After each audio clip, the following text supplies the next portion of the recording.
Oke, sebelum dimulai kita buka dulu dengan basmalah. Bismillahirrahmanirrahim. Tahukah teman-teman, salah satu ciri makhluk hidup adalah bergerak. Kemampuan manusia dalam bergerak ini dapat terjadi karena kerjasama tulang dan otot. Otot menempel dan menghubungkan tulang yang satu dengan kulit. Otot memiliki kemampuan mengerut atau berkontraksi yang menimbulkan gerakan. Karena itu, otot disebut alat gerak aktif, sedangkan tulang adalah alat gerak pasif.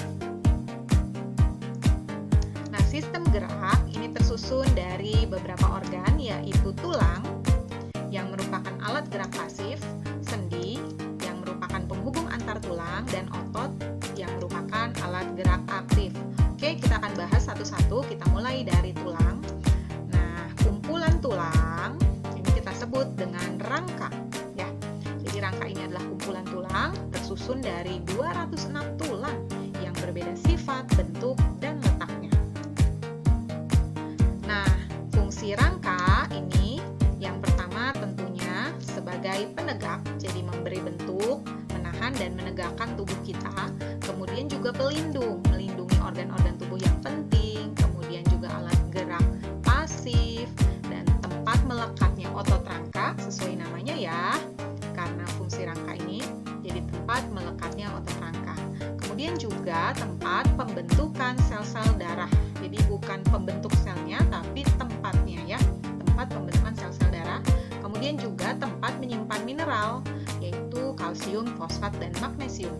Nah, sekarang kita cek apa aja tadi 206 tulang itu. Nah, tulang penyusun rangka ini dibagi menjadi 3 kelompok besar, yaitu tulang tengkorak yang menyusun tengkorak wajah kita ya. Kemudian tulang badan atau tulang anggota badan, ada tulang punggung, tulang belakang, tulang rusuk ya, kemudian juga tulang panggul. Nah, tulang alat gerak ini menyusun anggota gerak atas dan anggota gerak bawah yang terdiri dari lengan dan kaki kita.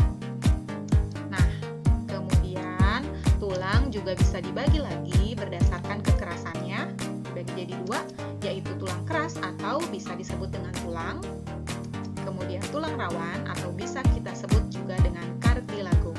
Oke, kita akan bahas ciri-ciri atau yang membedakan tulang keras dengan tulang rawan. Oke, pertama kita mulai dari tulang rawan. Teman-teman, tulang rawan ini banyak mengandung zat perekat sehingga relatif lentur. Sel tulang rawan disebut juga dengan kondrosit. Ada 3 jenis tulang rawan yaitu hialin, elastis, dan fibrosa. Hialin berada di ujung tulang rusuk, kemudian ada di saluran pernafasan, permukaan tulang di dalam persendian. Sementara tulang elastis yaitu ada di daun telinga, saluran telinga luar, epiglotis, saluran estasius, dan laring. Sementara fibrosa di sambungan antar tulang belakang, tulang gelang panggul, dan tulang tempurung lutut. Jadi tahukah teman-teman ketika baru lahir, yaitu ketika kita dalam keadaan masih bayi ya, tulang-tulang kita ini masih disebut juga tulang rawan. Jadi semua tulangnya rawan atau relatif lentur. Kemudian seiring berjalannya waktu, tulang-tulang kita akan ada yang mengeras dan tetap akan ada yang berupa tulang rawan. Nah, tulang-tulang yang tetap berada pada tulang rawan inilah tadi, yaitu hialin, elastis, dan fibrosa. Kemudian, sekarang kita ke tulang keras. Nah, kenapa sih tulang ini keras? Karena memang tersusun dari zat kalsium fosfat dan kalsium karbonat. Jadi lapisan luar tulang ini disebut dengan periosteum. Jaringan tulangnya tersusun atas sel-sel tulang keras atau osteosit. Kalau tadi kondrosit, kalau yang ini osteosit. Proses pengerasan tulang disebut dengan osifikasi. Jadi tadi disebutkan ya bahwa ketika lahir tulang-tulang kita adalah berupa tulang rawan.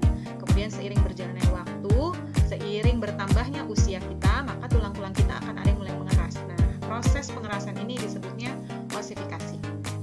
Berdasarkan bentuknya, tulang keras ini kita bagi menjadi tulang pipa. Sesuai namanya, bentuknya memang seperti pipa, ada di tulang lengan, tulang paha ya, seperti pipa ya. Kalau kamu pernah makan paha ayam, bentuknya seperti pipa. Kemudian tulang pendek ini tulang ruas jari, ruas tulang belakang, pergelangan tangan, dan pergelangan kaki. Tulang pipih juga sesuai namanya, bentuknya pipih ya.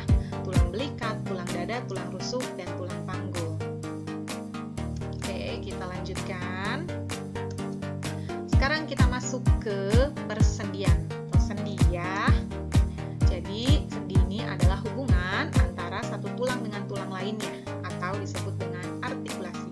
Persendian.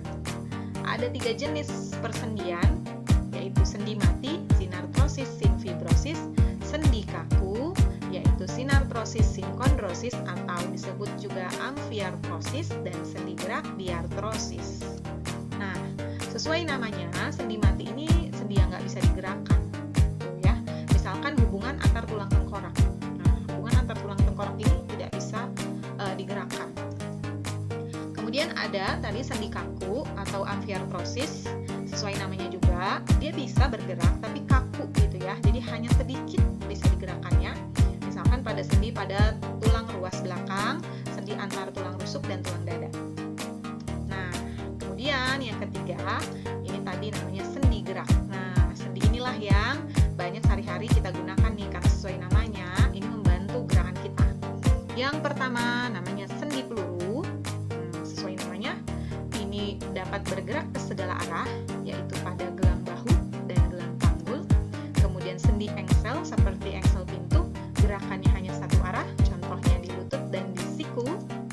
Kemudian sendi putar, nah gerakannya sesuai namanya juga berputar pada ruas tulang leher pertama dengan ruas tulang leher kedua. Jadi gerak berputar seperti kalau kita olahraga ya. Tuh, kalau lagi pemanasan kan leher kita diputar-putar. Kemudian sendi pelana, ini seperti pelana kuda, jadi geraknya dua arah, samping kanan kiri atau atas bawah, ini pada ibu jari tangan. Nah, sebenarnya masih ada lagi, itu adalah yang umum. Ada juga beberapa literatur lain mencantumkan ada sendi geser, jadi gerakannya hanya bergeser saja seperti tampak pada gambar di sini, ya. Pada pergelangan kaki, kemudian sendi gulung di sini. Nah, yaitu pada pergelangan tangan, dekat hubungan antara pergelangan tangan dengan tulang-tulang jarinya. Oke. Jadi ini contoh-contohnya. Sendi peluru di panggul sini atau di sini di bahu ya, gelang bahu dengan gelang panggul. Tuh, sendi peluru. Kemudian sendi putar di leher, sendi engsel di sini siku, dan sendi pelana di ibu jari. Oke. Kita lanjutkan, sekarang masuk ke otot yang ketiga ya. Tadi tulang sudah, sendi sudah, sekarang kita masuk ke otot. Nah, otot ini berfungsi sebagai alat gerak aktif. Tadi seperti di awal kita sudah membicarakan. Jadi tanpa otot, tulang dan sendi nggak mungkin bisa digerakkan ya. Nah, susunan otot ini menempel dan menghubungkan tulang yang satu dengan kulit. 35-40% massa tubuh kita adalah jaringan otot. Nah, kontraksi otot ini membuat ototnya mengerut, sementara relaksasi otot membuat otot kita mengendur. Macam-macam otot di sini kita bagi menjadi 3 jenis, yaitu ada otot polos, otot rangka atau disebut otot lurik, dan otot jantung. Di mana perbedaannya? Kita lihat ya. Yang pertama, berdasarkan struktur selnya. Jadi pada otot polos hanya punya satu inti sel dan letaknya di tengah. Nah, ini adalah gambar dari ilustrasi otot polos. Hanya punya satu dan di tengah. Oke. Otot rangka atau lurik punya banyak dan letaknya di tepi. Otot lurik letaknya di tepi nih. Kan di sini aja udah kelihatan ada 2, apalagi nanti kalau gambarnya memanjang terus ya. Otot jantung ini juga punya satu inti dan letaknya di tengah. Sama dengan otot polos ya. Kemudian sifat kerjanya, otot polos ini tidak sadar. Nah, namanya aja polos ya, jadi nggak sadar, banyak nggak sadarnya. Tuh, polos ya, tidak sadar. Nah, sementara otot rangka atau lurik ini sifat kerjanya sadar. Otot jantung tidak sadar. Apa maksudnya? Jadi kalau otot rangka atau lurik ini bekerja di bawah kesadaran kita atau bisa kita atur. Contohnya kita mengambil pulpen. Nah, yang bekerja adalah otot rangka atau otot lurik kita. Karena kita sadar. Tapi pada otot polos dan otot jantung ini tidak sadar, tidak bisa kita atur. Tuh ya. Contohnya apa? Nah, nanti kita akan lebih bahas pada letaknya. Sekarang kita ke reaksi terhadap rangsang dulu. Otot polos ini reaksi terhadap rangsangnya lambat.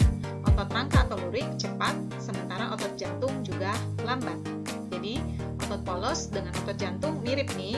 Kita kita lihat ya, di struktur sel, sifat kerja, dan reaksi terhadap rangsang, dia punya ciri-ciri yang sama, otot polos dengan jantung. Bedanya di mana? Di letaknya. Sekarang kita bahas letaknya.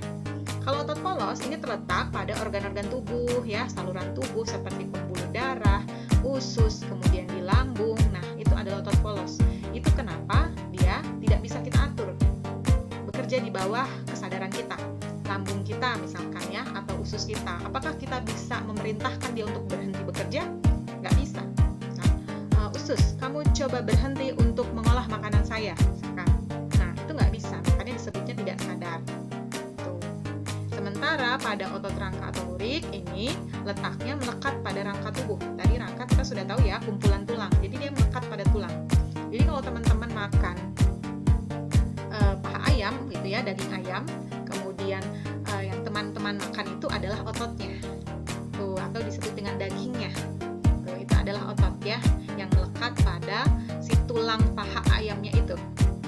Nah, kalau otot jantung sesuai namanya, dia menyusun dinding jantung. Jadi otot ini khusus menyusun organ jantung. Tuh, makanya kenapa tadi sifat kerjanya juga tidak sadar, karena kita tidak bisa mengatur kerja jantung kita. Oke, itu bedanya ya. Dilihat dari gambarnya, tadi struktur selnya, sifat kerja, reaksi terhadap rangsang, dan letak. Oke, sekarang kita menuju ke cara kerja otot. Cara kerja otot, tadi kita sudah bahas bahwa otot itu bekerja, ada kontraksi dan relaksasi. Saat otot menegang atau memendek, maka itu disebut dengan kontraksi, sementara relaksasi adalah saat otot mengendur atau memanjang. Ketika otot berkontraksi, tulang akan bergerak. Ketika otot berrelaksasi, maka tulang akan lurus kembali.